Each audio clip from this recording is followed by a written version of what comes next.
I think they've got to sit around a table with Boxing Board of Control and UKADs and the lawyers and thrash something significant out and come to a resolution over it.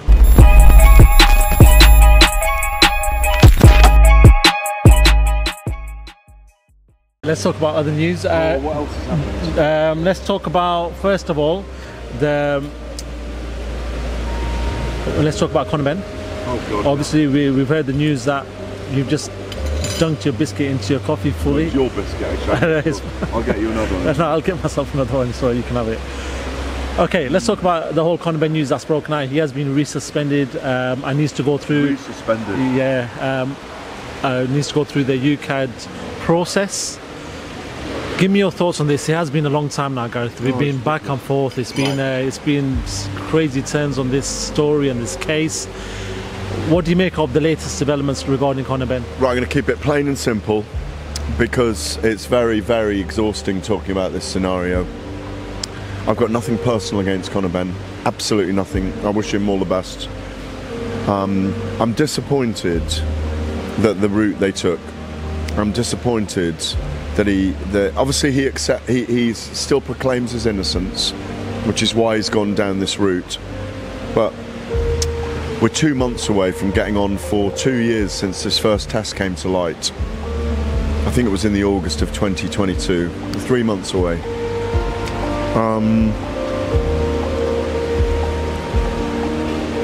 He's back at square one. They managed to get some clarity on their jurisdiction case, which is fine, but the strict liability of having clomiphene in his system needed to be addressed. He says the testing system wasn't right and they failed and that they got it wrong and that he's innocent. Well, you have to be able to prove that, and I don't think there's a way of them proving it. So he's suspended indefinitely from the UK now, so as far as I see it, that Chris Eubank fight is not going to happen, which is the big fight for him. He's not proven himself at world level at welterweight yet. He's a great talent, there's no doubt about it, but he hasn't proven himself at world level. People are calling out his name. I think he's in a bit of a no man's land. I think he needs a British licence to fight Chris Eubank. Still a big fight. But he's going to have to step up to middleweight to do it now, I think. Time is running out. The sands are running away. As I say, we're here in the desert, so it does feel like that. The sands of time, and Father Time waits for no one.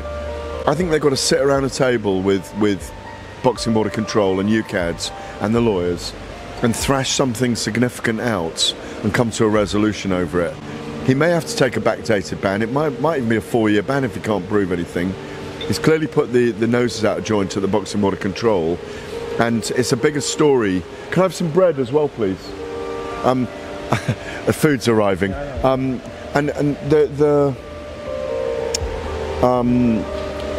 the problem is, I think the board's nose is out of joint over it. It's a bigger story than just Conor Benn now, because the board can't stand by and say, no, you just won on jurisdiction, we give your licence back.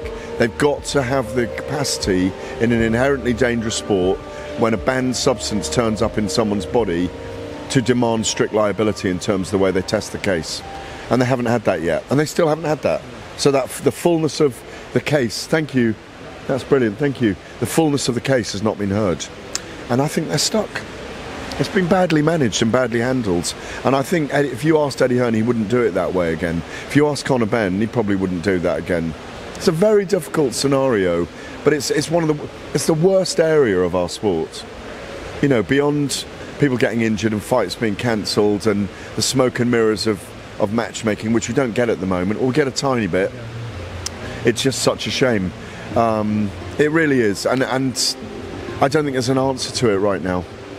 Well, the answer is to go to the board and say, right, what are we going to do? Let's come up with a solution. We want to be on this big September card at Wembley Stadium. What can we do about it? Give me a backdated ban to August. Give him a 2-year ban. Just ban him and say, right. But the trouble is, even in that scenario, he's had 2 fights in the meantime that would still have put their noses out of joint. I know they were under a different licence in America, but they're just as likely to say now, no, we're giving you a 4-year ban. You haven't proved anything. Strict liability in the system.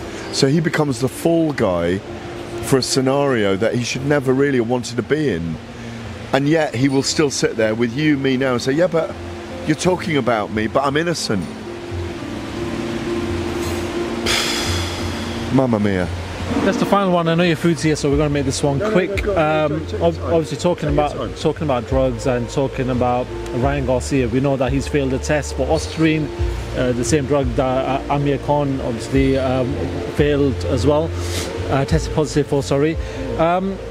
There is a B sample being run, I think, at this point. It's due right now. It's right now. I think this is the day, actually. Yeah, it is. So I think we're going to get some sort of clarification on that. But Devin Haney, in the meantime, his attorneys have written to the New York Commission asking for the fight to be disqualified with Ryan Garcia. And overturned to give him a victory. No, I'm here. Well, he was saying, well, from what disqualification from the fight. Not annulled, a disqualification. Yeah.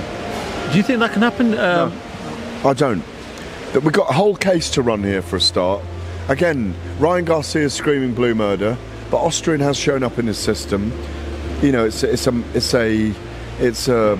muscle enhancer. It's used in cancer treatment, breast cancer treatment for women, to grow tissue again, in that muscle tissue, I mean, which obviously helps to make lean muscle. Yeah, again, it's like he's been so visible and vocal and not hidden away that he seems quite believable, but it was in his system. We're going to find out at the B sample. It's very, very rare that the B sample doesn't correspond to the A sample, because it's just a sample that's cut in half like that. So there's arguments about the picograms, the quantity in there.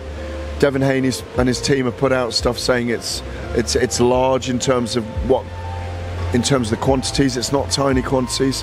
There's counter arguments going back and forth. There's a lot of it being played out on social media. You know, it's a very heated. I mean, remember they were going to try and put each other close to death in that ring. It was a horrible, heated end of the build-up. And also, we celebrated with such, or he did, with such triumphalism on what was an extraordinary night. I was in Dubai watching it, just about to fly, and I was begging the flight was delayed so I didn't get to miss the last couple of rounds. Found it an extraordinary fight. And you know, you found yourself willing Garcia to win, didn't you? I mean, as a neutral, given what he'd gone through in the build-up, that it looked like he was kind of imploding mentally.